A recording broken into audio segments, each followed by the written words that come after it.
Kumakalat ngayon ng video ng aktor na si John Estrada habang nagpa-party sa isang bar, habang napaliligiran ng maraming babae. At isa na nga dito ang sinasabing si Lily Holman na siyang nagsasayaw-sayaw sa harap ni John. Lily Holman ang pangalan ng babaeng binanggit ni Priscilla Mireles sa kanyang komento sa IG post ni John na siya umanong kasama ng kanyang mister sa Boracay. Narito ang mga bagong revelasyon sa hiwalayan issue ng mag-asawang John Estrada at Priscilla Mireles.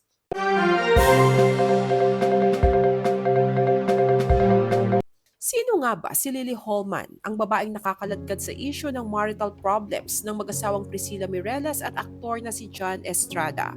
Totoo ba na dahil sa pagiging babaero ni John kaya umalis ng bansa ang kanyang mag-ina?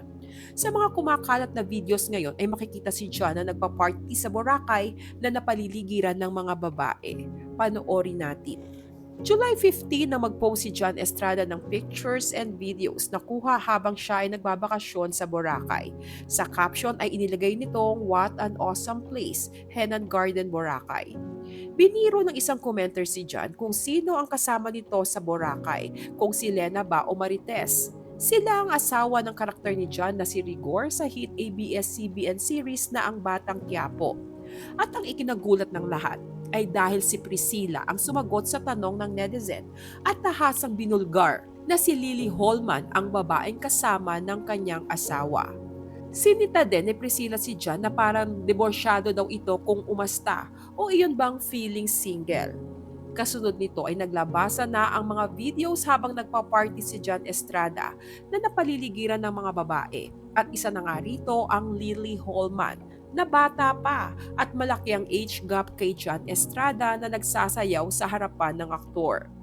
Sa kanyang Facebook Live ay sinabi ni Priscilla na hindi niya nakaya at punong-puno na siya. Makikita rin sa IG stories ng misis ni John na lumipad na ito palabas ng bansa kasama ang kanilang anak para umano makapag-isip-isip para sa future nilang mag-ina. Hindi ito ang first time na nabulgar sa publiko ang marital issues between John and Priscilla. Matatanda ang last year ay naglabas rin ng cryptic post si Priscilla tungkol sa third party. Sangkot ang isang Cebu-based influencer na nagngangalang Chio de la Vega. Pero huminto ang issue nang mag-post si Priscilla na okay na silang muli ni John. Maraming nagsasabi na ang isang babaero will always be a babaero at hindi na ito magbabago. May mga nagpayo kay Priscilla na hiwalayan na nito si John gaya ng ginawa ni Janice de Belen na unang asawa ng aktor.